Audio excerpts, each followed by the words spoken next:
Hello and welcome to Sophie & Co. I'm Sophie Shepard-Natze. Paul Hellyer served as the Canadian Minister of Defense in the 1960s, shaping the country's armed forces for years to come. It was only in his retirement that he says he made a life-changing discovery. He became the first cabinet-level politician from a G8 country to publicly state that there is extraterrestrial life present on Earth.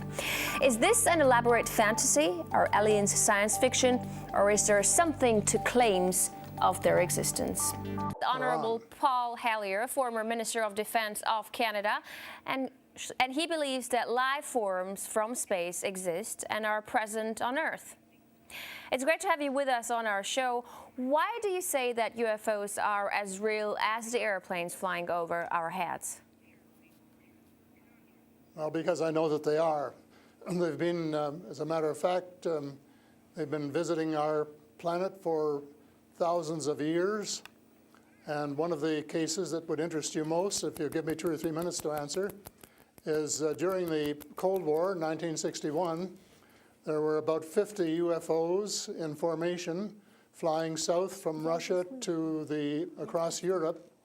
And the Supreme Allied Commander was very concerned and about ready to press the panic button when they turned around and went back over the North Pole. So they decided to do an investigation, and they investigated for 3 years, and they decided that with absolute certainty that 4 different species at least, had been visiting this planet for thousands of years. So that's, we have a long history of UFOs, and of course there's been a lot more activity in the last few decades since we invented the atomic bomb, and they're very concerned about that and the fact that we might use it again. And because the whole cosmos is a unity, and it affects not just us but other people in the cosmos, they're very much afraid that we might be stupid enough to start using atomic weapons again, and this would be very bad for us and for them as well.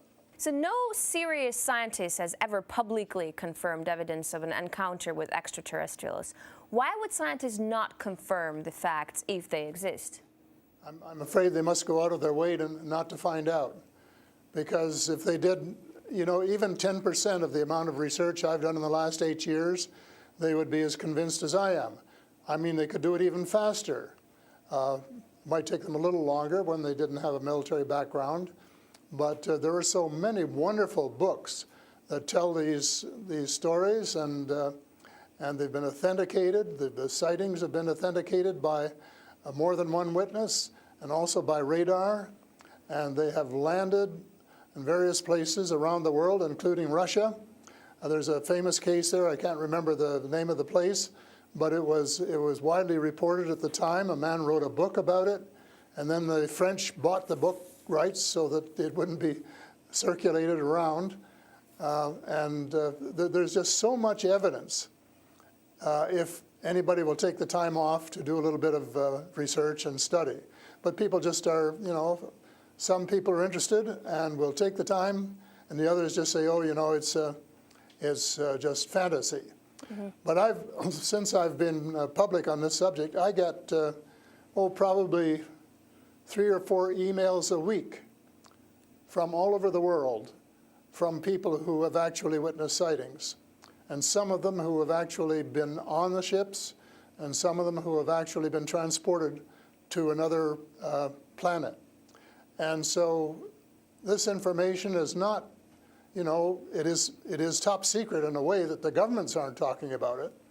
But if you listen to the whistleblowers and the people who have worked in the industry and who know what is going on, there is just a lot of information out there, and it doesn't take very long to get your hands on it.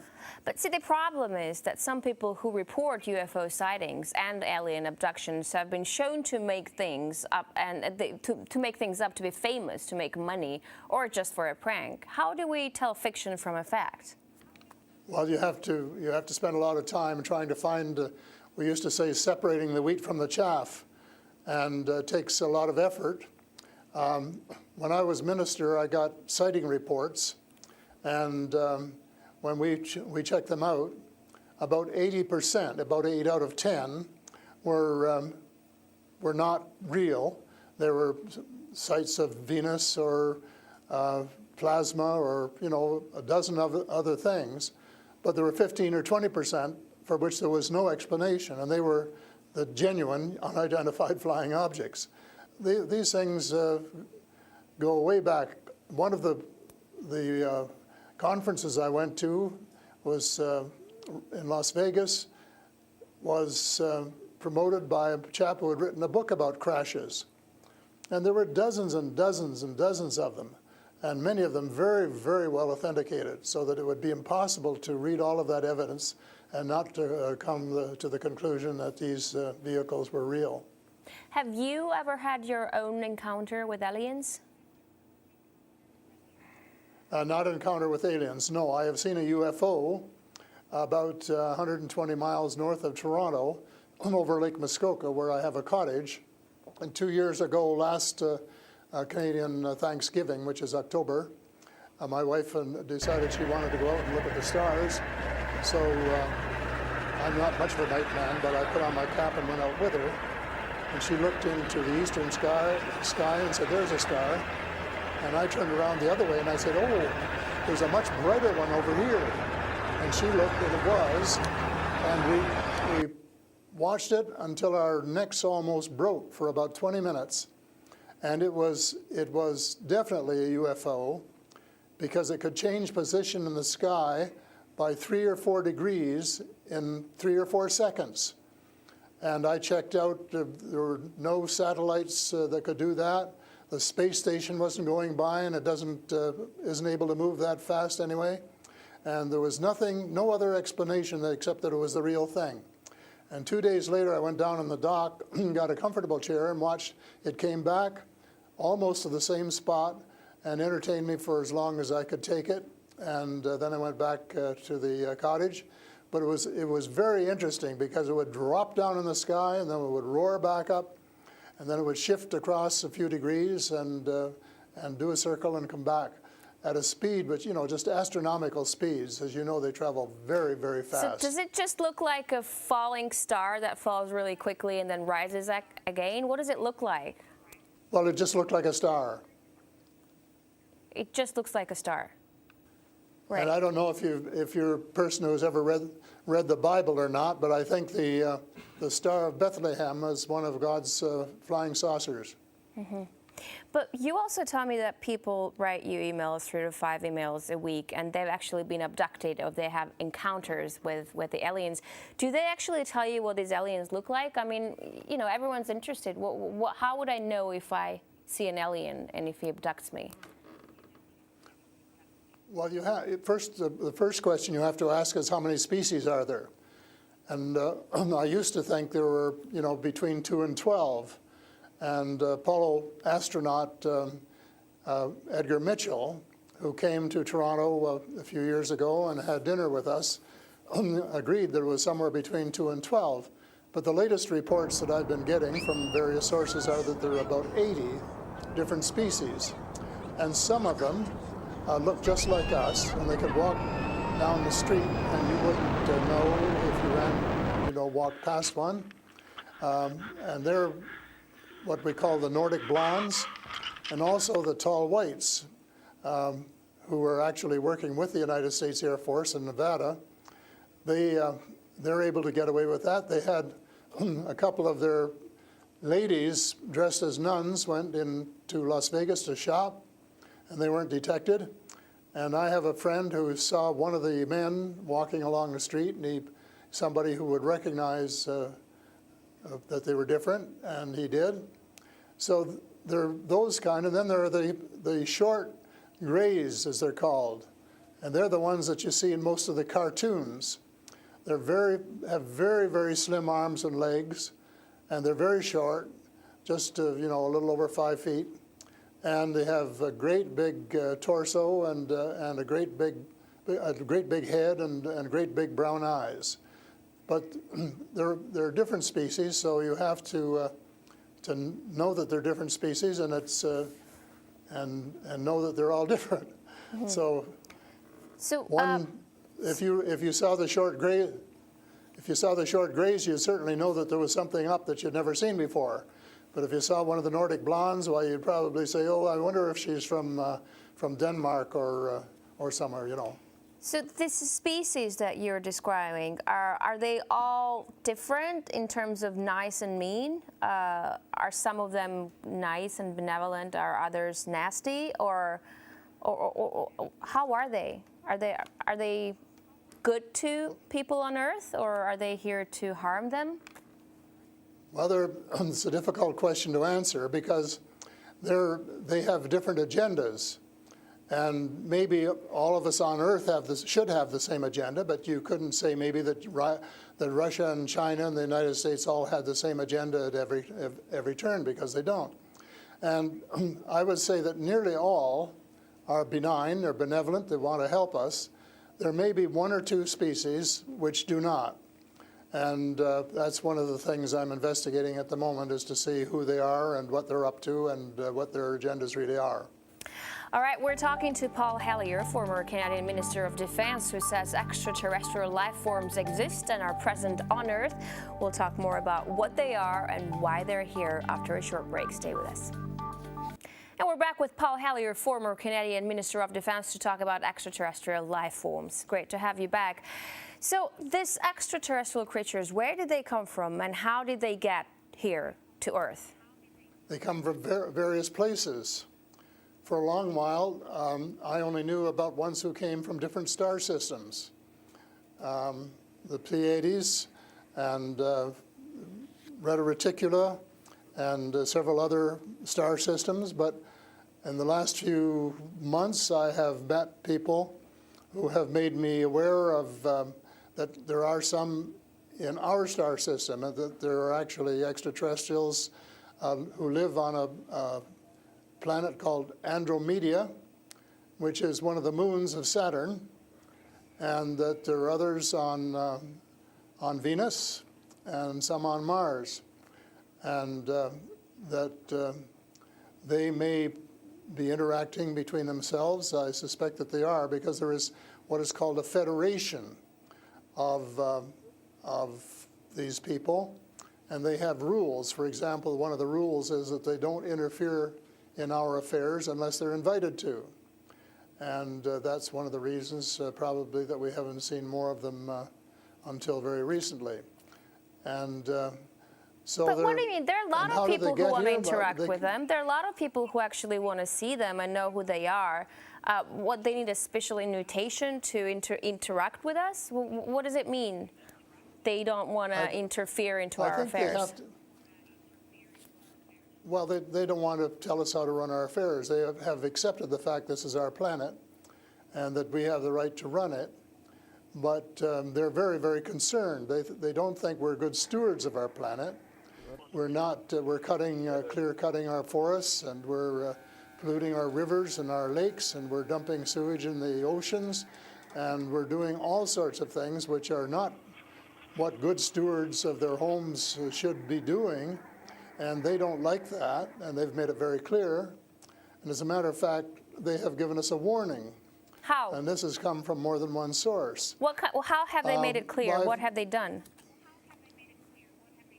They have talked to people. One of the chaps I talked to about a month ago was interacting with them in 1974, he and his brother, in Peru. And they were taken to Andromeda. Teleported, and they were told what the people there think, and that we're really wrecking our planet, and in fact that something dreadful is going to happen to it if we don't smarten up and change our ways. We spend too much time fighting each other. We spend too much money on military expenditures and not enough on feeding the poor and looking after the homeless and the sick.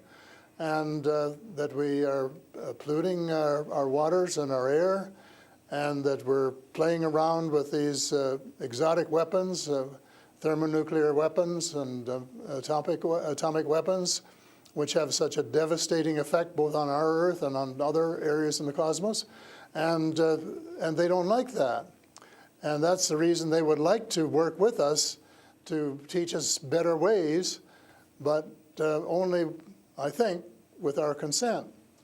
And they work through individuals, and they try and pick out individuals who won't be frightened to death of them, because they can give you quite a fright.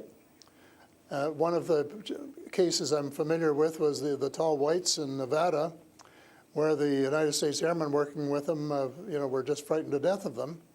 And one, Charles Hall, rescued the daughter of one of the high-up people in the tall whites, and as a result became very good friends with the mother. And as soon as they could trust each other, they had a wonderful relationship. And he wrote a book about it. It's called Millennial Hospitality. Millennial Hospitality. And it tells you how you go through these stages of being scared out of your wits.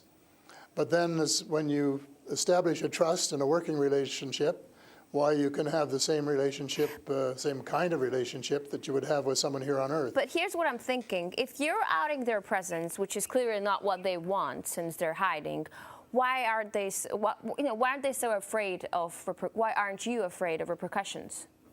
Because you're obviously stating that they're here among us, and you're telling me all these species that exist.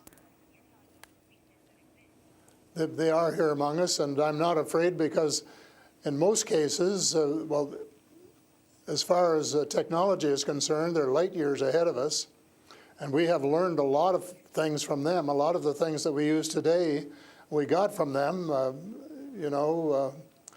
lead lights and microchips and Kevlar vests and all sorts of things that we got from their technology, and we could get a lot more too, especially in the fields of medicine and agriculture, if we would go about it peacefully. But I think maybe some of our people are more interested in getting their military technology, and I think that's wrong. I think that's wrong-headed, and that's one of the things that we're going to have to change, because we're going to have to work together. Talking about all of us, everywhere on the planet. You've mentioned military technology and swapping technologies and barters between aliens and people in American government. I want to ask you, as a former Minister of Defense of Canada, is interstellar war a possibility? Should we be creating a Star Wars force to defend ourselves from possible invasion or something like that? Well, I think it's a possibility, but it's a possibility especially if we shoot down every UFO that comes in our airspace without asking who they are or what they want. And right from the beginning, we started scrambling planes and trying to shoot them down, but their technology was superior enough that we weren't able to get away with it. Certainly not for a long while. And during that period of time, they could have taken us over without any trouble if they'd wanted to.